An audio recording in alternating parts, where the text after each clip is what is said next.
Brought to you by V-Guard, co-powered by Sensodyne and Vimal. ಬಾಯಲ್ಲಿ ಹೇಳಿ ಕೇಸರಿ.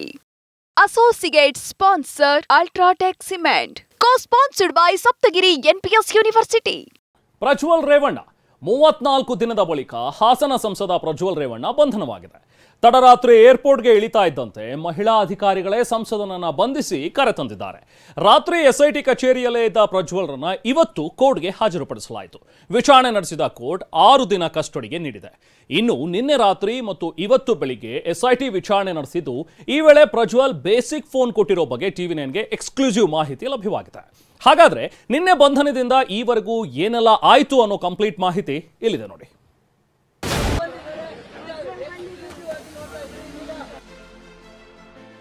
ತಡರಾತ್ರಿ ಎಸ್ಐಟಿ ಬಲೆಗೆ ಬಿದ್ದ Prajwal Revanna.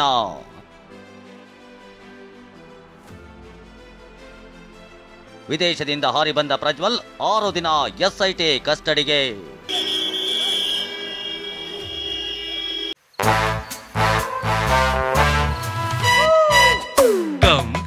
Come my love, please don't say no baby. Come my love. V-Guard ನ air coolers extra large cooling pad ನೊಂದಿಗೆ ಇದು ಎಂತೆಂಥವರನ್ನು ಕೂಲ್ ಆಗಿಸುತ್ತೆ. V-Guard air coolers, long lasting cooling. ಅತ್ಯಾಚಾರ ಆರೋಪಿ ಪ್ರಜ್ವಲ್ ಅಸಲಿ ವಿಚಾರಣೆ ಶುರು.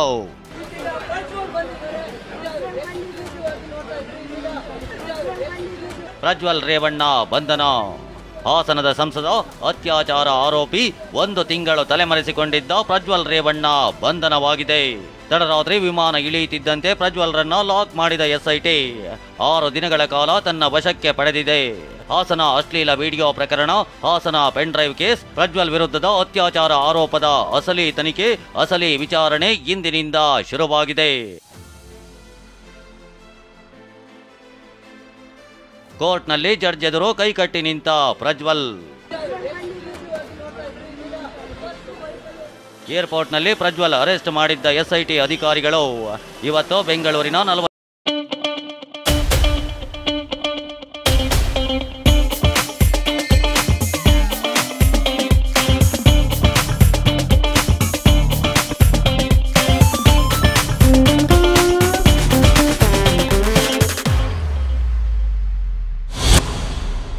22ನೇ ACMM ಕೋರ್ಟ್ಗೆ ಹಾಜರುಪಡಿಸಿದ್ರು. ಇದಕ್ಕೂ ಮುನ್ನ ಬೌರಿಂಗ್ ಆಸ್ಪತ್ರೆಯಲ್ಲಿ ವೈದ್ಯಕೀಯ ಪರೀಕ್ಷೆ ನಡೆಸಿ ಜಡ್ಜ್ ಎದುರು ಕರೆತಂದ್ರು. ಮಧ್ಯಾಹ್ನ 3 ಗಂಟೆಗೆ ಪ್ರಜ್ವಲ್ ಕೇಸ್ ಕೈಗೆತ್ತಿಕೊಂಡ ಕೋರ್ಟ್ ವಿಚಾರಣೆ ಶುರು ಮಾಡಿತ್ತು. ಎಸ್ಐಟಿ ಪರ SPP ಅಶೋಕ್ ನಾಯಕ್, ಪ್ರಜ್ವಲ್ ಪರ ವಕೀಲ ಅರುಣ್ ವಾದ ಮಂಡಿಸಿದ್ರು. ವಾದ ಪ್ರತಿವಾದ ಆಲಿಸಿದ ಕೋರ್ಟ್ ಪ್ರಜ್ವಲ್ರನ್ನ ಜೂನ್ 6ರ ತನಕ ಎಸ್ಐಟಿ ಕಸ್ಟಡಿಗೆ ನೀಡಿ ಆದೇಶ ಮಾಡಿದೆ. ಅಲ್ಲದೆ ಪ್ರತಿದಿನ ವಕೀಲರ ಭೇಟಿಗೆ 1 ಗಂಟೆ ಸಮಯಾವಕಾಶ ನೀಡಿದೆ. ಕಸ್ಟಡಿ ಅವಧಿಯಲ್ಲಿ ಕಿರುಕುಳ ನೀಡಬಾರದು, ಅಗತ್ಯ ಬಿದ್ದರೆ ವೈದ್ಯಕೀಯ ಚಿಕಿತ್ಸೆ ಒದಗಿಸಿ ಅಂತ ಕೋರ್ಟ್ ಸೂಚನೆ ನೀಡಿದೆ. ಹಾಗಾದ್ರೆ ಕೋರ್ಟ್ನಲ್ಲಿ ಏನೆಲ್ಲ ವಿಚಾರಣೆ ಆಯ್ತು? SPP ಮತ್ತು ಪ್ರಜ್ವಲ್ ಪರ ವಕೀಲರ ವಾದ ಏನಿತ್ತು? ವಿಚಾರಣೆಯ ಕಂಪ್ಲೀಟ್ ಮಾಹಿತಿಯನ್ನ ಎಳೆಯಾಗಿ ತೋರಿಸ್ತೀವಿ ನೋಡಿ. ಇದು ತಗೊಳ್ಳೋಣ. ಇದು ಇನ್ವರ್ಟರ್ AC. ನೀವು ಗ್ಯಾಮ್ಲರ್ ಅಲ್ವಾ? ಗ್ಯಾಮ್ಲರ್? ಜೂಜಾಡ್ತಿರಲ್ವಾ? ನೀವು ಜೂಜಾಡ್ತೀರಾ? ಇಲ್ಲ, ಯಾರು ಏನು ಹೇಳಿದ್ರು ಅಂತ ನೀನು ಎಷ್ಟು ಕಾಸ್ಟ್ಲಿ ಹಾಗೂ ಡೆಲಿಕೇಟ್ AC ತಗೊಂಡು ಸ್ಟೆಬಿಲೈಸರ್ ತಗೊಳ್ಳಿಲ್ಲ ಅಂದ್ರೆ ಇದು ಜೂಜಾಟ ತಾನೇ. ಒಂದೇ ಫ್ಲಕ್ಚುಯೇಷನ್ ಗೆ ನಿಮ್ಮ ಇನ್ವರ್ಟರ್ AC ಪಾರ್ಟ್ಸ್ ಡ್ಯಾಮೇಜ್ ಆಗಬಹುದು. ಅದನ್ನು V-Guard ಉಪಯೋಗಿಸಿ ಸುರಕ್ಷಿತವಾಗಿರಿಸಿ. V-Guard, India's #1 stabilizer. ಅಸಲಿಗೆ ಎಸ್ಐಟಿ ಪರ SPP ಅಶೋಕ್ ನಾಯಕ್ ಹೊಳೆ ನರಸೀಪುರ ಕೇಸ್ ಉಲ್ಲೇಖಿಸಿ ವಾದ ಆರಂಭಿಸಿದ್ರು. ಪ್ರಜ್ವಲ್ ಮೇಲೆ ಅತ್ಯಾಚಾರದ ಆರೋಪ ಇದೆ. ಚುನಾವಣೆಗೆ ಮುನ್ನ ಈತನ ಅಶ್ಲೀಲ ದೃಶ್ಯ ವೈರಲ್ ಆಗಿದೆ. ಕೆಲ ತಿಂಗಳ ಹಿಂದೆ ಮಾಧ್ಯಮದಲ್ಲಿ ಪ್ರಸಾರ ಮಾಡದಂತೆ ತಡೆ ತಂದಿದ್ರು. ತಪ್ಪು ಮಾಡದಿದ್ರೆ ಈ ವಿಡಿಯೋ ಹಂಚಿದವರ ವಿರುದ್ಧ ಈತ ಕ್ರಮವೇಕೆ ಕೈಗೊಳ್ಳಲಿಲ್ಲ? ಈತ ಒಬ್ಬ ವಿಕೃತ ಕಾಮಿ. ಈತ ವಿಚಿತ್ರ ವ್ಯಕ್ತಿ. ತನ್ನದೇ ಅಶ್ಲೀಲ ದೃಶ್ಯವನ್ನ ಚಿತ್ರೀಕರಿಸಿದ್ದಾನೆ. ಮಹಿಳೆಯರ ಅಶ್ಲೀಲ ದೃಶ್ಯವನ್ನ ಈತ ವಿಡಿಯೋ ಮಾಡಿದ್ದಾನೆ. ಮಹಿಳೆಯರಿಗೆ ವಾಟ್ಸಪ್ ಕಾಲ್ ಮಾಡಿ ಬಟ್ಟೆ ಬಿಚ್ಚುವಂತೆ ಕೇಳಿದ್ದಾನೆ. ಹೀಗಂತ ಅಶೋಕ್ ನಾಯಕ್ ವಾದ ಮಂಡಿಸಿದ್ರು. ಈ ವೇಳೆ ನೀವು ಸ್ಟೋರಿ ಹೇಳಬೇಡಿ, ಕಸ್ಟಡಿಗೆ ಕಾರಣ ತಿಳಿಸಿ ಅಂತ ಜಡ್ಜ್ ಸೂಚನೆ ಕೊಟ್ಟರು. ನಂತರ ಅಶೋಕ್ ನಾಯಕ್ ವಾದ ಮುಂದುವರೆಸಿದ್ರು. ಈತ ವಿಡಿಯೋ ವೈರಲ್ ಆದ ಬಳಿಕ ದೇಶ ಬಿಟ್ಟು ಹೋಗಿದ್ದ. ಹೊರದೇಶಕ್ಕೆ ಹೋಗಲು ಹಲವರ ಪಾತ್ರ ಇದೆ, ಸಂಚಿದೆ. ಈತನನ್ನ ಬಂಧಿಸಿ ತನಿಖೆಗೆ ಒಳಪಡಿಸಿದ್ರೆ ಸತ್ಯ ತಿಳಿಯಲಿದೆ. ವಿಡಿಯೋ ವೈರಲ್ ಆದ ನಂತರ ಹಲವು ಮಹಿಳೆಯರು ಸಂಕಷ್ಟದಲ್ಲಿದ್ದಾರೆ. ಮಹಿಳೆಯರ ಪತಿಯರು ಅವರನ್ನ ಸಂಶಯದ ದೃಷ್ಟಿಯಿಂದ ನೋಡುತ್ತಿದ್ದಾರೆ. ಈತನ ಮೊಬೈಲ್ ವಶಕ್ಕೆ ಪಡೆದು ಅದರಲ್ಲಿನ ವಿಡಿಯೋ ಪಡೆಯಬೇಕಿದೆ. ಡ್ರೈವರ್ನಿಂದ ಮೊಬೈಲ್ ಮಾತ್ರ ರಿಕವರಿ ಮಾಡಲಾಗಿದೆ. ಇವನ ಮೊಬೈಲ್ ಲಾಕ್ ಸಿಸ್ಟಮ್ ಇದೆ. ಇವನು ಹಾಗೂ ಮಧು ಎಂಬುವನ ಫೇಸ್ ಲಾಕ್ ಸಿಸ್ಟಮ್ ಇದೆ. ಇದನ್ನ ವಶಕ್ಕೆ ಪಡೆದು ತನಿಖೆ ನಡೆಸಬೇಕಿದೆ. ತಪ್ಪಿಸಿಕೊಂಡು ಹೋಗಲೆಂದೇ ಈತ ದೇಶ ಬಿಟ್ಟು ಹೋಗಿದ್ದಾನೆ. ಇದು ಗ್ಲೋಬಲ್ ನ್ಯೂಸ್ ಆಗಿದೆ. ಹೀಗಂತ ವಾದ ಮುಂದಿಟ್ಟ ಅಶೋಕ್ ನಾಯಕ್ ಈ ಕೇಸಿನಲ್ಲಿ ಜೀವಾವಧಿ ಶಿಕ್ಷೆಗೆ ಅವಕಾಶವಿದೆ. ಹೀಗಾಗಿ 15 ದಿನ SIT ಕಸ್ಟಡಿಗೆ ನೀಡುವಂತೆ ಮನವಿ ಮಾಡಿದ್ರು. ಇದಾದ ನಂತರ ಪ್ರಜ್ವಲ್ ಪರ ವಕೀಲ ಅರುಣ್ ವಾದ ಮಂಡಿಸಿದ್ರು. ಸಂತ್ರಸ್ತೆ ಅತ್ಯಾಚಾರ ಮಾಡಿದ್ದರೆಂದು ಮೊದಲು ದೂರು ನೀಡಿಲ್ಲ. ಈ ಸಂತ್ರಸ್ತೆಯ ಯಾವುದೇ ದೃಶ್ಯ ರೆಕಾರ್ಡ್ ಆಗಿಲ್ಲ. 4 ವರ್ಷದ ಹಳೆಯ ಪ್ರಕರಣವೆಂದು ದೂರಿನಲ್ಲಿದೆ. ಏಪ್ರಿಲ್ 28ರಿಂದ ಮೇ 2ರವರೆಗೆ ಯಾವುದೇ ಅತ್ಯಾಚಾರದ ಉಲ್ಲೇಖವಿಲ್ಲ. CRPC 161 ಹೇಳಿಕೆ ನಂತರ ಅತ್ಯಾಚಾರ ಆರೋಪ ದಾಖಲಾಗಿದೆ. ಜಾಮೀನು ನೀಡಬಹುದಾಗಿದ್ದ ಈ ಕೇಸನ್ನ ಜಾಮೀನು ರಹಿತ ಮಾಡಿದ್ದಾರೆ. ಲೈಂಗಿಕ ದೌರ್ಜನ್ಯ ಕೇಸನ್ನ ಅತ್ಯಾಚಾರದ ಕೇಸಾಗಿ ಪರಿವರ್ತಿಸಿದ್ದಾರೆ. ಮಹಿಳಾ ತನಿಖಾಧಿಕಾರಿ ಸಂತ್ರಸ್ತೆಯ ಹೇಳಿಕೆ ದಾಖಲಿಸಬೇಕು, ವಿಡಿಯೋ ರೆಕಾರ್ಡ್ ಮಾಡಬೇಕೆಂಬ ನಿಯಮವಿದೆ. ಆದರೆ ರೆಡಿಮೇಡ್ ದೂರನ್ನ ಸ್ವೀಕರಿಸಲಾಗಿದೆ. ಬೇರೆ ಪ್ರಕರಣಗಳನ್ನ ಉಲ್ಲೇಖಿಸಿ ಈ ಕೇಸಲ್ಲಿ ಕಸ್ಟಡಿ ಪಡೆಯುವಂತಿಲ್ಲ. 15 ದಿನ ಪೊಲೀಸ್ ಕಸ್ಟಡಿ ಏಕೆ ಬೇಕು ತಿಳಿಯುತ್ತಿಲ್ಲ. ಪ್ರಜ್ವಲ್ ತನಿಖೆಗೆ ಸಹಕರಿಸಲು ಸಿದ್ಧವಾಗಿದ್ದು 1 ದಿನ ಕಸ್ಟಡಿಗೆ ನೀಡಿ ಸಾಕು. ಹೀಗೆ ವಾದ ಪ್ರತಿವಾದ ಮುಗಿದ ಬಳಿಕ ಆದೇಶ ಹೊರಡಿಸಿದ ಕೋರ್ಟ್ ಪ್ರಜ್ವಲ್ರನ್ನ SIT ಕಸ್ಟಡಿಗೆ ನೀಡಿದೆ. ಇದಕ್ಕೂ ಮುನ್ನ ವಿಚಾರಣೆಯ ಆರಂಭದಲ್ಲಿ ನ್ಯಾಯಾಧೀಶರು ಪ್ರಜ್ವಲ್ಗೆ ಕೆಲ ಪ್ರಶ್ನೆಗಳನ್ನ ಕೇಳಿದ್ದಾರೆ. ನಿಮ್ಮ ಹೆಸರೇನು? ನನ್ನ ಹೆಸರು ಪ್ರಜ್ವಲ್. ನಿಮ್ಮನ್ನ ಎಲ್ಲಿ ಅರೆಸ್ಟ್ ಮಾಡಿದ್ರು? ಕೆಂಪೇಗೌಡ ಏರ್ಪೋರ್ಟ್ನಲ್ಲಿ. ಎಷ್ಟು ಗಂಟೆಗೆ ಅರೆಸ್ಟ್ ಮಾಡಿದ್ರು? ಮಧ್ಯರಾತ್ರಿ 1 ಗಂಟೆಗೆ. ಬಂಧನದ ಮಾಹಿತಿ ನಿಮ್ಮ ಸಂಬಂಧಿಕರಿಗೆ ನೀಡಿದ್ದಾರಾ? ಹೌದು, ತಂದೆ ಮತ್ತು ವಕೀಲರಿಗೆ ನೀಡಿದ್ದೇವೆ. ಏನಾದ್ರೂ ಟಾರ್ಚರ್ ಆಯ್ತಾ?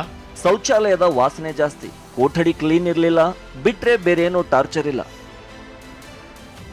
ಸದ್ಯ 6 ದಿನ ಕಸ್ಟಡಿಗೆ ಪಡೆದಿರೋ SIT 3 ಪ್ರಕರಣಗಳ ಬಗ್ಗೆ ವಿಚಾರಣೆ ನಡೆಸಲಿದೆ.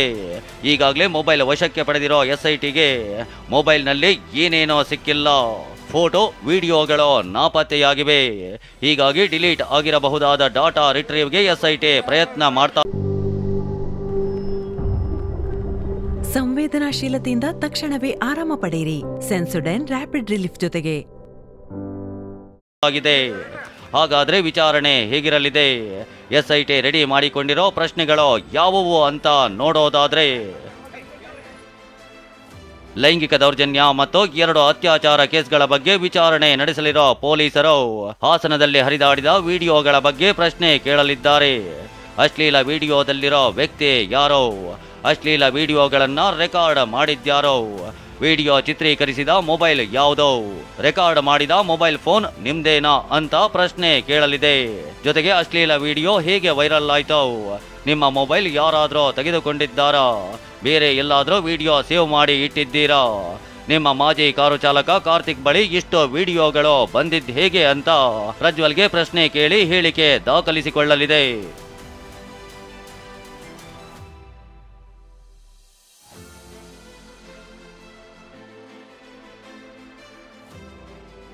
ಸಂತ್ರಸ್ತೆಯರು ದಾಖಲಿಸಿರೋ ಹೇಳಿಕೆ ಮುಂದಿಟ್ಟು ಪ್ರಜ್ವಲ್ ವಿಚಾರಣೆ ನಡೆಸಲಿರೋ SIT ಸಂತ್ರಸ್ತ ಮಹಿಳೆಯರಿಗೂ ನಿಮ್ಗೋ ಯಾವಾಗಿನಿಂದ ಪರಿಚಯ ಎಂಬ ಬಗ್ಗೆ ಮಾಹಿತಿ ಸಂಗ್ರಹಿಸಲಿದೆ. ನೀವು ಅತ್ಯಾಚಾರವೆಸಗಿದ್ರ? ವಿಡಿಯೋ ರೆಕಾರ್ಡ್ ಮಾಡಿದ್ದ ಹೇಗೆ?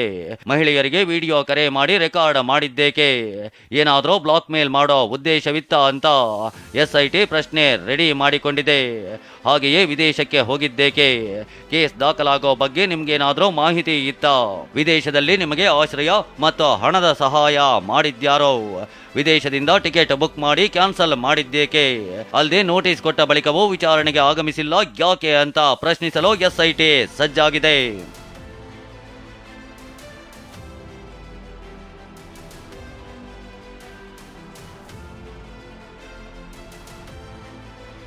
ಪ್ರಜ್ವಲ್ ಬಳಿ ಇರೋದು ಬೇಸಿಕ್ ಫೋನ್. ಪ್ರಜ್ವಲ್ ಬಳಿ ಇರೋದು ಬೇಸಿಕ್ ಫೋನ್. ಇನ್ನು ನಿನ್ನೆ ರಾತ್ರಿಯೇ ಕೆಲ ಪ್ರಶ್ನೆ ಕೇಳಿರೋ ಪೊಲೀಸರು ಫೋನ್ ನೀಡುವಂತೆ ಹೇಳಿದಾಗ ಬೇಸಿಕ್ ಫೋನ್ ಅನ್ನ ಕೊಟ್ಟ ಪ್ರಜ್ವಲ್ ಈಗ ಉತ್ತರ ಕೊಡಲು ಆಗಲ್ಲ, ನನಗೆ ಸುಸ್ತಾಗಿದೆ ಅಂತ ಹೇಳಿದ್ರಂತೆ. ಬೇರೆ ಫೋನ್ ಎಲ್ಲಿದೆ? ನನ್ನ ಹತ್ರ ಇರುವುದು ಇದೇ ಫೋನ್. ಬೇರೆ ಫೋನ್ ನನ್ನ PA ಹತ್ರ ಇರುತ್ತೆ. ಈ ಫೋಟೋದಲ್ಲಿ ಇರುವವರು ಯಾರು ಅಂತ ಗೊತ್ತಾ? ಇವರು ಯಾರು ಅಂತ ನನಗೆ ಗೊತ್ತಿಲ್ಲ. ನನಗೆ ಇವರ ನೆನಪು ಇಲ್ಲ. ತುಂಬಾ ಜನ ಕೆಲಸದವರು ಇದ್ದಾರೆ. ಇವರು ಯಾರು ಅಂತ ನನಗೆ ಗೊತ್ತಿಲ್ಲ. ನಿಮ್ಮ ವಕೀಲರ ನಂಬರ್ ಹೇಳಿ. ನಿಮ್ಮ ತಂದೆಯ ನಂಬರ್ ಕೊಡಿ. ನನ್ನ ಹತ್ರ ವಕೀಲರ ನಂಬರ್ ಇಲ್ಲ. ನನ್ನ ಹತ್ತಿರ ತಂದೆಯ ನಂಬರ್ ಸಹ ಇಲ್ಲ. ಹೀಗೆ ಪ್ರತ್ಯುತ್ತರ ಕೊಟ್ಟಿರೋ ಪ್ರಜ್ವಲ್ ನಾಳೆಯಿಂದ ಯಾವ ರೀತಿ ತನಿಖೆಗೆ ಸಹಕರಿಸುತ್ತಾರೆ ಅನ್ನೋದನ್ನ ಕಾದು ನೋಡಬೇಕಿದೆ. ರಮೇಶ್, ಪ್ರಜ್ವಲ್, ರಾಜಪ್ಪ, TV9 ಬೆಂಗಳೂರು. ಬರೋಬ್ಬರಿ 1 ತಿಂಗಳ ಪ್ರಜ್ವಲ್ ಪ್ರಲಾಪ ತೆರೆ ಕಂಡಿದೆ. ದೇಶದಿಂದ ಪರಾರಿಯಾಗಿದ್ದ ಪ್ರಜ್ವಲ್ ಮಧ್ಯರಾತ್ರಿ 12 ಗಂಟೆಗೆ ಬೆಂಗಳೂರಿಗೆ ಬಂದಿಳಿದ್ರು. SIT ಅಧಿಕಾರಿಗಳನ್ನ ಕಂಡ ತಕ್ಷಣ ಪ್ರಜ್ವಲ್ ಗಾಬರಿಯಾಗಿ ನನ್ನನ್ನು ಟಚ್ ಮಾಡಬೇಡಿ ಅಂತ ಹೇಳಿದ್ರು. ಪ್ರಜ್ವಲ್ ಬಂಧನದ ಟೈಮ್ ಲೈನ್ ಇಲ್ಲಿದೆ ನೋಡಿ.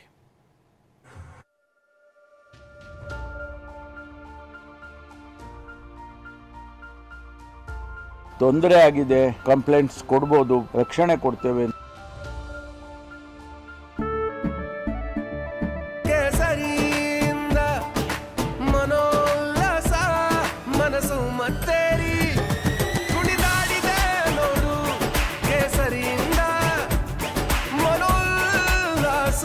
ಕ್ಷಣವೂ ಆಚರಿಸಿ ಕೇಸರಿ ಹಬ್ಬ. ವಿಮಲ್, ಬಾಯಲ್ಲಿ ಹೇಳಿ ಕೇಸರಿ. ಇದರಲ್ಲಿ ರಾಜಕಾರಣವೂ ಕೂಡ ಬೆರ್ತಿದೆ. ಕರ್ಮಕಾಂಡ ಕರ್ನಾಟಕದ ಅದನ್ನು ಕೂಡ ಸಮರ್ಥನೆ ಮಾಡಿ ರಾಜಕಾರಣವನ್ನ ಮಾಡ್ತಾ ಇದ್ದಾರೆ. ಉಪ್ಪು ತಿಂದವನು ನೀರು ಕುಡಿಬೇಕು, ತಪ್ಪು ಮಾಡಿದವನಿಗೆ ಶಿಕ್ಷೆ ಆಗಬೇಕು.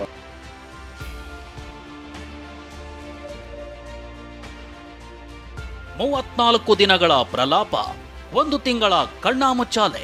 ಅಶ್ಲೀಲ ವಿಡಿಯೋ ಪ್ರಕರಣದಲ್ಲಿ SIT ತೋಡಿದ್ದ ಖೆಡ್ಡಾಗೆ ಪ್ರಜ್ವಲ್ ಬಿದ್ದಾಗಿದೆ. ಏಪ್ರಿಲ್ 27ರಿಂದ ಶುರುವಾದ ಸಂಸದನ ಆಟಕ್ಕೆ ಕೊನೆಗೂ ತೆರೆ ಬಿದ್ದಿದೆ. ಜರ್ಮನಿಯ ಮ್ಯೂನಿಕ್ನಿಂದ ನಡುರಾತ್ರಿ ಬೆಂಗಳೂರಿಗೆ ಬಂದ ಪ್ರಜ್ವಲ್ SIT ಪೊಲೀಸರ ಅತಿಥಿಯಾಗಿದ್ದಾರೆ.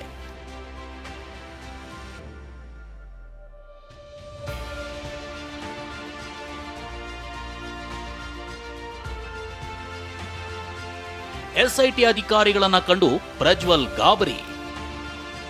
ಮಧ್ಯರಾತ್ರಿ ಬೆಂಗಳೂರಿನ ಕೆಂಪೇಗೌಡ ಅಂತಾರಾಷ್ಟ್ರೀಯ ವಿಮಾನ ನಿಲ್ದಾಣದಲ್ಲಿ ಪ್ರಜ್ವಲ್ ಕಾಲಿಡ್ತಾ ಇದ್ದಂತೆ ಶಾಕ್ ಎದುರಾಗಿದ್ದು. ಇಮಿಗ್ರೇಷನ್ ಕ್ಯೂನಲ್ಲಿ ಬರ್ತಿದ್ದ ಪ್ರಜ್ವಲ್ನನ್ನ ಪಕ್ಕಕ್ಕೆ ಬರುವಂತೆ ಅಧಿಕಾರಿಗಳು ಕರೆದ್ರು. ಗಾಬರಿಯಿಂದಲೇ ನನ್ನ ಮುಟ್ಟಬೇಡಿ, ನಾನೇ ನಿಮ್ ಜೊತೆ ಬರ್ತೀನಿ ಅಂತ ಹೇಳಿದ ಪ್ರಜ್ವಲ್ ಲಾಯರ್ಗೆ ಕರೆ ಮಾಡೋದಾಗಿ ಫೋನ್ ಕೇಳಿದ್ರಂತೆ. ಇದಕ್ಕೆ ಅವಕಾಶ ಕೊಡದ ಅಧಿಕಾರಿಗಳು ಮೊಬೈಲ್ ವಶಕ್ಕೆ ಪಡೆದು ಹಿಂಬದಿ ಗೇಟ್ನಿಂದ ಹೊರಕರ್ತಂದಿದ್ದಾರೆ.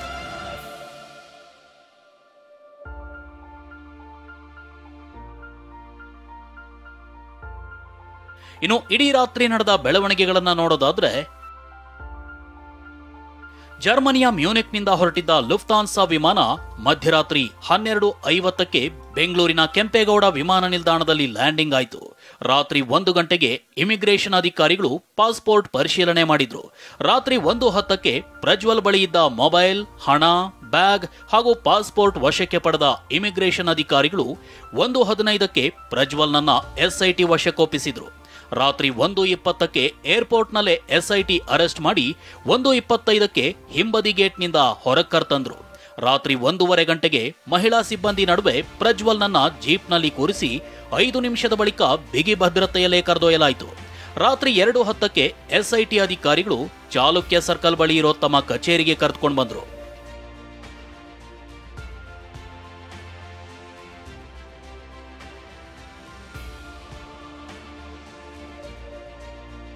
SIT ಅಧಿಕಾರಿಗಳಿಂದ ಮಹಿಳಾ ಶಕ್ತಿ ಪ್ರದರ್ಶನ, ಅರೆಸ್ಟ್, ನ್ಯಾಯಾಲಯಕ್ಕೂ ಕರ್ತಂದ ಲೇಡಿ ಆಫೀಸರ್ಸ್. ಪ್ರಜ್ವಲ್ ಕೇಸ್ ವಿಚಾರದಲ್ಲಿ SIT ಅಧಿಕಾರಿಗಳ ಮಹಿಳಾ ಶಕ್ತಿ ಏನು ಅಂತ ತೋರಿಸಿದ್ದಾರೆ. ಪ್ರಜ್ವಲ್ ಬೆಂಗಳೂರಿಗೆ ಬರ್ತಿದ್ದಂತೆ ಮಹಿಳಾ ಅಧಿಕಾರಿಗಳೇ ಪ್ರಜ್ವಲ್ನನ್ನ ಅರೆಸ್ಟ್ ಮಾಡಿದ್ರು. ಲೇಡಿ ಆಫೀಸರ್ಗಳೇ ಪ್ರಜ್ವಲ್ನನ್ನ SITಗೆ ಕರೆತಂದ್ರು. ವೈದ್ಯಕೀಯ ಪರೀಕ್ಷೆಗಾಗಿ ಬೌರಿಂಗ್ ಆಸ್ಪತ್ರೆ ಮತ್ತು ನ್ಯಾಯಾಲಯಕ್ಕೂ ಮಹಿಳಾ ಅಧಿಕಾರಿಗಳೇ ಪ್ರಜ್ವಲ್ನನ್ನ ಕರೆದುಕೊಂಡು ಬಂದ್ರು.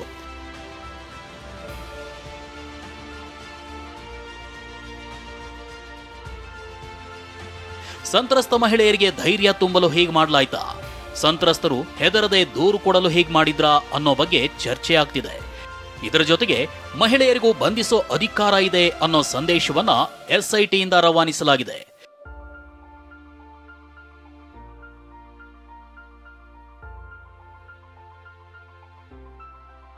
ಸಂತ್ರಸ್ತೆಯರು ದೂರು ಕೊಡಬಹುದು ಎಂದ ಪರಮೇಶ್ವರ್. ಪ್ರಜ್ವಲ್ ಅಶ್ಲೀಲ ವಿಡಿಯೋ ಪ್ರಕರಣದ ಬಗ್ಗೆ ಗೃಹ ಸಚಿವ ಡಾಕ್ಟರ್ ಜಿ ಪರಮೇಶ್ವರ್ ಪ್ರತಿಕ್ರಿಯಿಸಿದ್ದಾರೆ. ಸಂತ್ರಸ್ತೆಯರು ಬಂದು ದೂರು ಕೊಡಬಹುದು, ರಕ್ಷಣೆ ಕೊಡೋದಾಗಿ ಭರವಸೆ ಕೊಟ್ಟಿದ್ದಾರೆ. ಸಂಸದ ಡಿಕೆ ಸುರೇಶ್ ಜೆಡಿಎಸ್ಗೆ ತಿರುಗೇಟು ಕೊಟ್ಟಿದ್ದು ಇದು ಕರ್ನಾಟಕದ ಕರ್ಮಕಾಂಡ ಅಂದಿದ್ದಾರೆ. ನಾವು ಮೊದಲೇ ಹೇಳಿದ್ದೀವಿ, ಯಾರಿಗೆ ತೊಂದರೆ ಆಗಿದೆ ಅವರು ಬಂದು ಕಂಪ್ಲೇಂಟ್ಸ್ ಕೊಡ್ಬೋದು ಪೊಲೀಸ್ನವ್ರ ಮುಂದೆ ಅಥವಾ SIT ಮುಂದೆ ಬಂದು ಹೇಳ್ಬೋದು ಅಂತ ಮೊದಲೇ ಹೇಳಿದ್ದೇವೆ. ಅವರಿಗೆಲ್ಲ ರೀತಿಯ ನಾವು ರಕ್ಷಣೆ ಕೊಡ್ತೇವೆ ಅಂತಲೂ ಕೂಡ ಹೇಳಿದ್ದೇವೆ. ಕರ್ಮಕಾಂಡ ಕರ್ನಾಟಕದ ಹೆಂಡೈ ಪ್ರಕರಣ ಏನಿದೆ ಇಡೀ ವಿಶ್ವದ ಗಮನವನ್ನು ಸೆಳೆದಿರ್ತಕ್ಕಂಥ ಒಂದು ಪ್ರಕರಣ. ಅದನ್ನು ಕೂಡ ಸಮರ್ಥನೆ ಮಾಡಿ ಇವತ್ತು ರಾಜಕಾರಣವನ್ನ ಮಾಡ್ತಾ ಇದ್ದಾರೆ ಅಂತ ಹೇಳಿದ್ರೆ. ಇನ್ನು ಪ್ರಜ್ವಲ್ ಪೆನ್ ಡ್ರೈವ್ ವಿಚಾರವನ್ನ ಜೆಡಿಎಸ್ನ ಮೈತ್ರಿ ಬಿಜೆಪಿ ನಾಯಕರು ಖಂಡಿಸಿದ್ದಾರೆ. ಬಸವರಾಜ ಬೊಮ್ಮಾಯಿ ತನಿಖೆಗೆ ಆಗ್ರಹಿಸುತ್ತಲೇ ಇಡೀ ಪ್ರಕರಣದಲ್ಲಿ ರಾಜಕೀಯ ಬೆರೆತಿದೆ ಅಂತ ಅನುಮಾನ ವ್ಯಕ್ತಪಡಿಸಿದ್ದಾರೆ. ಯಾವ ರೀತಿ ಇದು ಪ್ರಚಲಿತ ಬಂತು, ಪ್ರಚಾರ ಆಯಿತು, ಆ ಪೆನ್ ಡ್ರೈವ್ ಯಾರ ಹತ್ರ ಇತ್ತು, ಅವ್ರೇನು ಮಾತಾಡಿದರು, ಅವ್ರಿಗೆ ಯಾಕೆ ಅರೆಸ್ಟ್ ಆಯಿತು, ಎಲ್ಲ ಹಲವಾರು ಆಯಾಮಗಳಿದು ಪಡ್ಕೊಂಡಿದೆ. ಹೀಗಾಗಿ ಖಂಡಿತವಾಗೂ ಇದರಲ್ಲಿ ರಾಜಕಾರಣವೂ ಕೂಡ ಬೆರ್ತಿದೆ. ತನಿಖೆ ರಾಜಕೀಯ ಪ್ರೇರಿತ ಆಗಬಾರ್ದು, ಯಾರನ್ನೂ ರಾಜಕೀಯ ಕಾರಣಕ್ಕೆ ರಕ್ಷಣೆನೂ ಮಾಡಬಾರ್ದು, ರಾಜಕೀಯ ಕಾರಣಕ್ಕೆ ತೊಂದರೆಯೂ ಆಗಬಾರ್ದು. ಉಪ್ಪು ತಿಂದವನು ನೀರು ಕುಡಿಬೇಕು, ತಪ್ಪು ಮಾಡಿದವನಿಗೆ ಶಿಕ್ಷೆ ಆಗಬೇಕು ಅಂತ. ಕಳೆದೊಂದು ತಿಂಗಳಿಂದ SIT ಕಣ್ಣಿಗೆ ಮಣ್ಣೆರೆಸ್ತಾ ಇದ್ದ ಪ್ರಜ್ವಲ್ ಸದ್ಯ ಕಸ್ಟಡಿಯಲ್ಲಿದ್ದಾನೆ. ದೂರು ಕೊಟ್ಟ ಸಂತ್ರಸ್ತೆಯರು ನ್ಯಾಯದ ದಾರಿ ಕಾದಿದ್ದಾರೆ. ಶಿವಪ್ರಸಾದ್ ಜೊತೆ ಜಗದೀಶ್, TV9 ಬೆಂಗಳೂರು. ಅಪ್ಪ ಜಾಮೀನಿನ ಮೇಲೆ ಹೊರಗಿದ್ದಾರೆ. ಮಗ SIT ಬಲೆಯಲ್ಲಿದ್ರೆ ಅಮ್ಮ ಭವಾನಿಗೀಗ ಬಂಧನದ ಭೀತಿ ಶುರುವಾಗಿದೆ.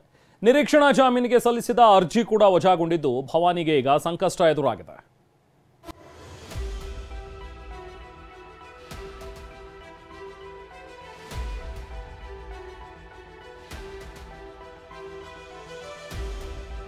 ಕಾನೂನು ಚಕ್ರವ್ಯೂಹದಲ್ಲಿ ಸಿಲುಕಿದ ರೇವಣ್ಣ ಕುಟುಂಬ. ಭವಾನಿ ನಿರೀಕ್ಷಣಾ ಜಾಮೀನು ಅರ್ಜಿ ವಜಾ, ಬಂಧನ ಭೀತಿ. ಅಪ್ಪ ರೇವಣ್ಣ ಕಾನೂನು ಹೋರಾಟ ನಡೆಸಿ ನಿಟ್ಟುಸಿರು ಬಿಟ್ಟಿದ್ದಾರೆ. ಮಗ ಪ್ರಜ್ವಲ್ ಅತ್ಯಾಚಾರ ಕೇಸ್ನಲ್ಲಿ SIT ವಶದಲ್ಲಿದ್ದಾರೆ. ಇಡೀ ಕುಟುಂಬವೇ ಕಾನೂನಿನ ಸುಳಿಯಲ್ಲಿ ಸಿಲುಕಿದೆ. ಭವಾನಿಗೂ ಇದೀಗ ಸಂಕಷ್ಟ ಎದುರಾಗಿದೆ. ಮಹಿಳೆ ಕಿಡ್ನಾಪ್ ಕೇಸ್ನಲ್ಲಿ ನಿರೀಕ್ಷಣಾ ಜಾಮೀನು ಕೋರಿದ್ದ ಭವಾನಿ ಅರ್ಜಿ ವಜಾಗೊಂಡಿದೆ. ಹೀಗಾಗಿ ಭವಾನಿ ರೇವಣ್ಣಗೆ ಬಂಧನ ಭೀತಿ ಎದುರಾಗಿದೆ.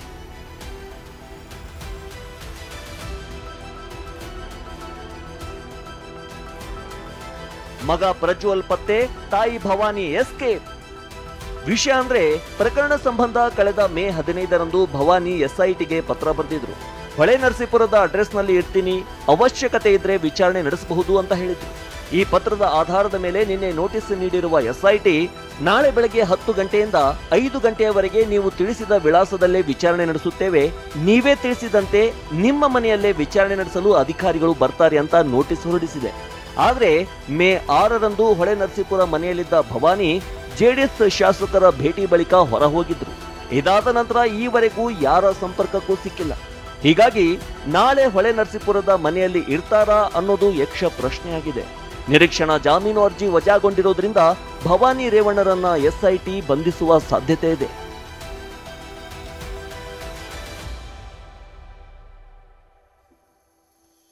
ಜಾಮೀನು ಸಿಕ್ಕಿದ್ರೂ HD ರೇವಣ್ಣಗೆ ಟೆನ್ಷನ್. ಮಹಿಳಾ ಕಿಡ್ನಾಪ್ ಕೇಸ್ನಲ್ಲಿ ಜಾಮೀನಿನ ಮೇಲೆ ಹೊರಗಿರುವ HD ರೇವಣ್ಣಗೆ ಟೆನ್ಷನ್ ಶುರುವಾಗಿದೆ. ಪ್ರಕರಣದಲ್ಲಿ HD ರೇವಣ್ಣ ಜಾಮೀನಿಗೆ ಆಕ್ಷೇಪ ವ್ಯಕ್ತಪಡಿಸಿರುವ SIT ಹೈಕೋರ್ಟ್ನಲ್ಲಿ ಅರ್ಜಿ ಸಲ್ಲಿಸಿತ್ತು. ಈ ಅರ್ಜಿಯ ವಿಚಾರಣೆ ಇವತ್ತು ನಡೆಯಿತು.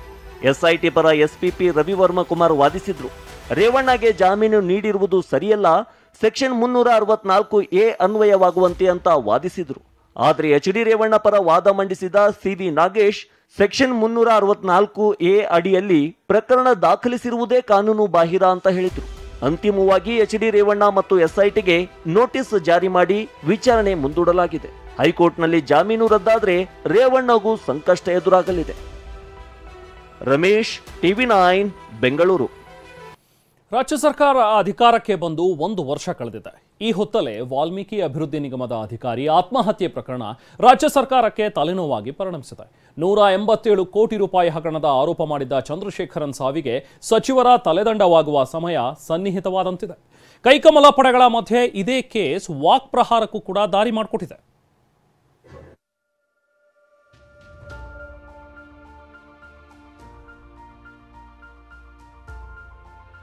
ಅಧೀಕ್ಷಕ ಅಧಿಕಾರಿ ಆತ್ಮಹತ್ಯೆ, ಸಚಿವ ನಾಗೇಂದ್ರ ತಲೆದಂಡ. 187 ಕೋಟಿ ಹಗರಣ, ಸಿದ್ದು ಸರ್ಕಾರದ ಮೊದಲ ಪತನ. ಅಧೀಕ್ಷಕ ಚಂದ್ರಶೇಖರನ್ ಆತ್ಮಹತ್ಯೆ ಕೇಸ್ ರಾಜ್ಯ ಸರ್ಕಾರಕ್ಕೆ ತಲೆನೋವು ತಂದಿದೆ. ಅದೇನೆಂದ್ರೆ, ಕಳೆದ ಭಾನುವಾರ ವಾಲ್ಮೀಕಿ ನಿಗಮದ ಅಧೀಕ್ಷಕ ಚಂದ್ರಶೇಖರನ್ ಆತ್ಮಹತ್ಯೆಗೆ ಶರಣಾಗಿದ್ರು. 187 ಕೋಟಿ ರೂಪಾಯಿ ಹಗರಣ ನಡೆದಿದೆ ಅಂತ ಡೆತ್ ನೋಟ್ನಲ್ಲಿ ಉಲ್ಲೇಖಿಸಿದ್ರು. ಈ ಪ್ರಕರಣವನ್ನ ಗಂಭೀರವಾಗಿ ಪರಿಗಣಿಸಿರುವ ಸರ್ಕಾರ ಸಚಿವ ನಾಗೇಂದ್ರ ರಾಜೀನಾಮೆ ಪಡೆಯಲು ಮುಂದಾಗಿದೆ ಎನ್ನಲಾಗ್ತಿದೆ. ನಿನ್ನೆ ನಡೆದಿದ್ದ ಸಿಎಂ ಡಿಸಿಎಂ ಮೀಟಿಂಗ್ನಲ್ಲೂ ಈ ಬಗ್ಗೆ ಚರ್ಚೆ ನಡೆಸಿದ್ದಾರೆ. ತನಿಖೆ ಬಳಿಕ ಮತ್ತೆ ಸಂಪುಟ ಸೇರ್ಪಡೆ ಬಗ್ಗೆ ಚಿಂತನೆಯನ್ನು ನಡೆಸಲಾಗಿದೆ ಅಂತ ಹೇಳಲಾಗ್ತಿದೆ.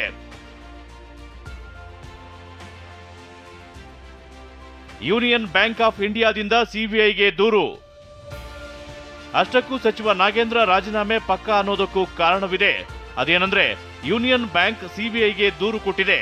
ಅಕ್ರಮ ಹಣ ವರ್ಗಾವಣೆ ಬಗ್ಗೆ ಗಮನಕ್ಕೆ ಬಂದಿದ್ದು ತನಿಖೆಗೆ ಸಂಪೂರ್ಣವಾಗಿ ಸಹಕಾರ ಕೊಡುವುದಾಗಿ ಹೇಳಿದೆ. ಹೀಗಾಗಿ ಸಿಬಿಐ ಪ್ರಕರಣದ ತನಿಖೆಗೆ ಎಂಟ್ರಿ ಆಗುವ ಸಾಧ್ಯತೆ ಇದೆ. ಇದರ ಬೆನ್ನಲ್ಲೇ ಎಚ್ಚೆತ್ತ ರಾಜ್ಯ ಸರ್ಕಾರ ತೆಲಂಗಾಣ ಸರ್ಕಾರದ ಬಳಿ ಮಾಹಿತಿ ಕೇಳಿದೆ.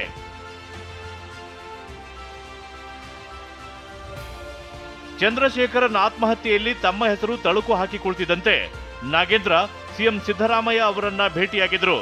ದೆಹಲಿಯಲ್ಲಿ ಈ ಬಗ್ಗೆ ಖುದ್ದು ಮಾಹಿತಿ ನೀಡಿದ್ರಂತೆ. ಆದ್ರೀಗ ಬೆಂಗಳೂರಿನಲ್ಲಿ ಸಿಎಂ ಸಿದ್ದರಾಮಯ್ಯರ ಕರೆಗಾಗಿ ಕಾಯ್ತಿದ್ದಾರೆ. ಇಡೀ ಪ್ರಕರಣದ ಬಗ್ಗೆ ತಮಗಿರುವ ಮಾಹಿತಿ ಕೊಡುವುದಕ್ಕೆ ಮುಂದಾಗಿದ್ದಾರೆ ಎನ್ನಲಾಗಿದೆ. ತನಿಖೆಗೆ ಎಸ್ಐಟಿ ರಚನೆ, ವರದಿ ಮೇಲೆ ನಾಗೇಂದ್ರ ಭವಿಷ್ಯ. ಇನ್ನೊಂದೆಡೆ ಅವ್ಯವಹಾರದ ತನಿಖೆಗೆ ವಿಶೇಷ ತನಿಖಾ ತಂಡ ರಚನೆಯಾಗಿದೆ. 5 ಹಿರಿಯ ಪೊಲೀಸ್ ಅಧಿಕಾರಿಗಳ ತಂಡ ರಚಿಸಲಾಗಿದೆ. ಈ ತಂಡ ಕೊಟ್ಟ ವರದಿಯ ಆಧಾರದ ಮೇಲೆಯೇ ಸಚಿವ ಬಿ ನಾಗೇಂದ್ರ ವಿರುದ್ಧ ಕ್ರಮ ಕೈಗೊಳ್ಳಲು ರಾಜ್ಯ ಸರ್ಕಾರ ತೀರ್ಮಾನಿಸಿದೆ. ಯೂನಿಯನ್ ಬ್ಯಾಂಕ್ ಸಿಬಿಐಗೆ ಪತ್ರ ಬರೆದ ವಿಚಾರವಾಗಿ ಮಾತನಾಡಿದ ಮಾಜಿ ಸಚಿವ ಸಿಟಿ ರವಿ, ಸರ್ಕಾರಕ್ಕೆ ಸಿಐಡಿ ಮೇಲೆ ನಂಬಿಕೆ ಇರಬಹುದು, ಆದರೆ ಸಿಬಿಐಗೆ ಕೊಡುವುದು ಸೂಕ್ತ ಅಂತ ಹೇಳಿದ್ರು. ಅಶ್ವಥ್ ನಾರಾಯಣ್ ತಪ್ಪಿತಸ್ಥರಿಗೆ ಶಿಕ್ಷೆ ಆಗಲಿ ಅಂತ ಆಗ್ರಹಿಸಿದ್ರು. ಮುಕ್ತವಾಗಿ ತಕ್ಷಣ ತನಿಖೆ ಆಗಿ ಯಾರೇ ತಪ್ಪಿಸ್ತಿರೋದನ್ನು ತಕ್ಷಣ ಇವರಿಗೆ ಶಿಕ್ಷೆ ಆಗಬೇಕು, ತಕ್ಷಣ ಅವ್ರನ್ನ ಬಂಧಿಸುವಂಥ ಕೆಲಸ ಆಗಬೇಕು ಅನ್ನೋಂಥ ದೃಷ್ಟಿಯಲ್ಲಿ ತಕ್ಷಣ ಕೇಸನ್ನು ದಾಖಲು ಮಾಡಿದ್ದಾರೆ. ರಾಜ್ಯದ ಸಹಕಾರಿ ಬ್ಯಾಂಕ್ಗಳ ಖಾತೆಗೆ, ಕಂಪನಿಗಳ ಖಾತೆಗೆ ಜಮಾ ಆಗಿದೆ ಅನ್ನುವಂಥ ಪ್ರೈಮರಿ ಇನ್ಫಾರ್ಮೇಷನ್ ಇದೆ. ಈ ಹಿನ್ನೆಲೆಯಲ್ಲಿ ಸಿಬಿಐ ಕೊಡೋದು ಸೂಕ್ತ. 1 ವರ್ಷದ ಇವ್ರ ಸಾಧನೆ, ಮೊದಲ ವಿಕೆಟ್ ಪತನ. ಕರ್ನಾಟಕದ ಕಾಂಗ್ರೆಸ್ಸಿನ ಭ್ರಷ್ಟ ಕಾಂಗ್ರೆಸ್ಸಿನ ಲೂಟಿಕೋರ್ ಕಾಂಗ್ರೆಸ್ಸಿನ ಮೊದಲ ವಿಕೆಟ್ ಇವತ್ತು ಪತನ ಆಗೇ ಆಗ್ತೈತೆ. ಆಗೋವರೆಗೂ ನಾವು ಬಿಡಲ್ಲ. ಒಂದು ಕಡೆ ಬಿಜೆಪಿ ನಾಯಕರು ಕಾಂಗ್ರೆಸ್ ವಿರುದ್ಧ ವಾಗ್ಬಾಣಗಳನ್ನ ಪ್ರಯೋಗಿಸುತ್ತಿದ್ರೆ, ಇತ್ತ ಬಿಜೆಪಿ ಆರೋಪಗಳನ್ನ ಕಾಂಗ್ರೆಸ್ ತಳ್ಳಿ ಹಾಕ್ತಿದೆ.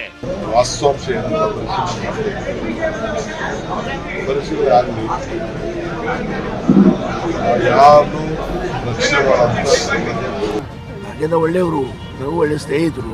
ಅದೇ ಥರ ವಾತಾವರಣ ಸೃಷ್ಟಿ ಆದಾಗ ಅವರೇ ಇದ್ರ ಬಗ್ಗೆ ವಿಚಾರ ಮಾಡಿ ಅವ್ರ ಹಿತದೃಷ್ಟಿಯಿಂದ, ರಾಜ್ಯದ ದೃಷ್ಟಿಯಿಂದ, ಪಕ್ಷದ ದೃಷ್ಟಿಯಿಂದ, ಜನರ ದೃಷ್ಟಿಯಿಂದ ನಿರ್ಣಯ ಮಾಡಬೇಕು. ಮೃತ ಚಂದ್ರಶೇಖರನ್ ನಿವಾಸಕ್ಕೆ ಕೆಎಸ್ ಈಶ್ವರಪ್ಪ ಭೇಟಿ ಕೊಟ್ಟಿದ್ದಾರೆ. ಆ ಬಳಿಕ ವಿಪಕ್ಷ ನಾಯಕ ಆರ್ ಅಶೋಕ್ ಕುಟುಂಬಸ್ಥರಿಗೆ ಸಾಂತ್ವನ ಹೇಳಿದ್ದಾರೆ. ಬೆಂಗಳೂರಿನಿಂದ ಅನಿಲ್ ಕಲ್ಕೆರೆ ಜೊತೆ ಬಸವರಾಜ್, TV9 ಶಿವಮೊಗ್ಗ. ನಾಳೆ 7ನೇ ಮತ್ತು ಕೊನೆ ಹಂತದ ಮತದಾನ ನಡೆಯಲಿದೆ. ತೀವ್ರ ಬಿಸಿಲಿನ ನಡುವೆಯೇ 7 ರಾಜ್ಯ, 1 ಕೇಂದ್ರಾಡಳಿತ ಪ್ರದೇಶದಲ್ಲಿ ಮತದಾನ ನಡೆಯುತ್ತೆ. ಮತ್ತೊಂದೆಡೆ ರಾಷ್ಟ್ರ ರಾಜಕಾರಣದಲ್ಲಿ ಈಗ ನೀರಿಗೆ ಹಾಹಾಕಾರ ಶುರುವಾಗಿದ್ದು ಆಪ್ ಸರ್ಕಾರ ಸುಪ್ರೀಂ ಮೆಟ್ಟಿಲೇರಿದೆ.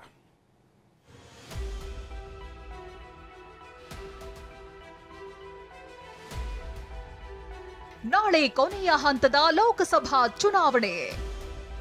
57 ಕ್ಷೇತ್ರ, 7 ರಾಜ್ಯ, ಕಣದಲ್ಲಿ 904 ಅಭ್ಯರ್ಥಿಗಳು.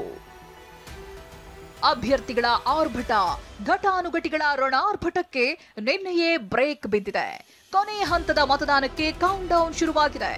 ರಾತ್ರಿ ಕಳೆದು ಬೆಳಗಾದ್ರೆ 7 ರಾಜ್ಯ, 1 ಕೇಂದ್ರಾಡಳಿತ ಪ್ರದೇಶದ 57 ಕ್ಷೇತ್ರಗಳಲ್ಲಿ ಮತದಾನ ನಡೆಯಲಿದ್ದು 904 ಅಭ್ಯರ್ಥಿಗಳು ಅಖಾಡದಲ್ಲಿದ್ದಾರೆ.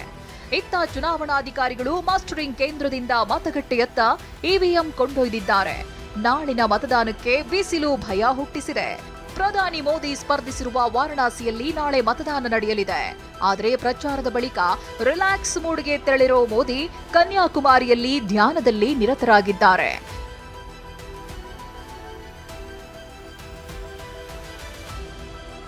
ಚುನಾವಣಾ ಪ್ರಚಾರಕ್ಕೆಂದು ಜಾಮೀನಿನ ಮೇಲೆ ಹೊರಬಂದಿದ್ದ ಕೇಜ್ರಿವಾಲ್ ಭಾನುವಾರ ಮತ್ತೆ ಜೈಲಿಗೆ ಮರಳಬೇಕಿದೆ. ಈ ಬಗ್ಗೆ ಮಾತನಾಡಿರೋ ದೆಹಲಿ ಸಿಎಂ, ನನ್ನ ಉತ್ಸಾಹ ಹೆಚ್ಚಾಗಿದೆ ಎಂದಿದ್ದಾರೆ. ಇತ್ತ ರಾಷ್ಟ್ರ ರಾಜಧಾನಿಯಲ್ಲಿ ನೀರಿಲ್ಲದೆ ಜನ ಹರಸಾಹಸ ಪಡುತ್ತಿದ್ದಾರೆ. ಹರಿಯಾಣ, ಉತ್ತರ ಪ್ರದೇಶ ಮತ್ತು ಹಿಮಾಚಲ ಪ್ರದೇಶದಿಂದ ಹೆಚ್ಚುವರಿ ನೀರು ಪಡೆಯಲು ದೆಹಲಿ ಸರ್ಕಾರ ಸುಪ್ರೀಂ ಕೋರ್ಟ್ ಮೆಟ್ಟಿಲೇರಿದೆ. Bureau report, TV9. Brought to you by V-Guard, co-powered by Sensodyne and Vimal. ಬಾಯಲ್ಲಿ ಹೇಳಿ ಕೇಸರಿ. Associate sponsor Ultratech Cement. Co-sponsored by Saptagiri NPS University.